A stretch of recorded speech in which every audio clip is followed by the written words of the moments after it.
Many elements make compounds with hydrogen. In this simulation, we are going to explore some compounds that consist of hydrogen and other elements. Hydrogen atoms form one bond only, and the number of hydrogen atoms in the compound depends on how many bonds can be made by the atom of the other element. For example, if we take this fluorine atom, fluorine can form only one bond.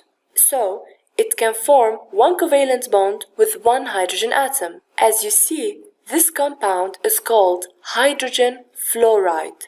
Notice how we started the name of the compound by hydrogen, and then the second part of the name is fluoride, which is the name of the other element.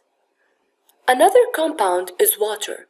Water has the formula of H2O, so it has one oxygen atom, and this oxygen atom can form two covalent bonds with two hydrogen atoms. This is the first hydrogen atom, and this is the second hydrogen atom. So this is H2O, and the name of the compound is water.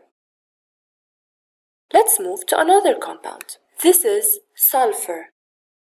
Sulfur can form two single covalent bonds with two hydrogen atoms. This is the first hydrogen atom, and this is the second hydrogen atom, and the compound is called hydrogen sulfide, H2S. Finally, let's take a look at hydrogen bonding with nitrogen. This is a nitrogen atom, and the nitrogen can form three single covalent bonds. Thus, we need three hydrogen atoms. This is the first one, this is the second one, and this is the third hydrogen atom forming NH3. So this compound is made up from one nitrogen atom in the center and three hydrogen atoms bonded to nitrogen. We call this compound ammonia.